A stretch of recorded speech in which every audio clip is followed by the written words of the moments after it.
السلام علیکم ورحمۃ اللہ وبرکاتہ۔ دوستوں، آپ سبھی کا استقبال ہے ہمارے یوٹیوب چینل دینی معلومات پر۔ آج کا ہمارا سبق ہے 1 منٹ کا مدرسہ قرآن اور حدیث کی روشنی میں۔ بسم اللہ الرحمن الرحیم، نحمدہ ونصلی علی رسولہ الکریم۔ ترجمہ: نماز یوم الدین یعنی روز جزا۔ مالک یوم الدین کے معنی ہوئے جو مالک ہے روز جزا کا۔ نمبر 2، ایک سنت کے بارے میں۔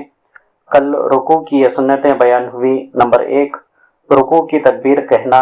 نمبر 2، رکوع میں مردوں کو دونوں ہاتھوں سے گھٹنوں کو پکڑنا۔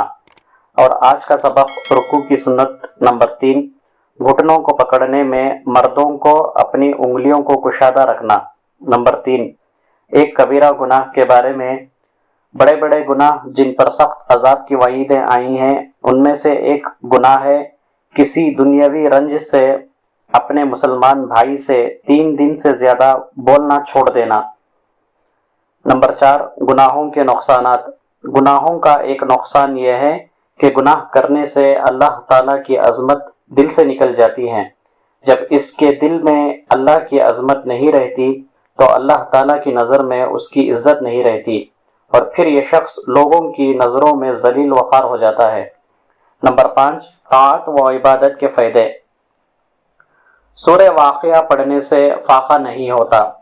حضور صلی اللہ علیہ وسلم کا ارشاد ہے کہ جو شخص ہر رات میں سورہ واقعہ پڑھا کرے اس کو کبھی فاقہ نہیں پہنچے گا۔ اللہ تعالی ہمیں عمل کی توفیق عطا فرمائے۔ اللہ ہمیں عمل صالحہ کرنے کی توفیق عطا فرمائے۔ اللہ ہمیں گناہوں سے بچنے میں ہماری مدد فرمائے۔ آمین۔ وآخر دعوانا ان الحمدللہ رب العالمین۔ دوستوں، اگر آپ ہمارے چینل پر نئے ہیں تو ہمارے چینل کو ضرور سے سبسکرائب کریں اور اس کو شیئر بھی کریں تاکہ دین کی باتیں جو ہے دوسروں تک بھی پہنچیں۔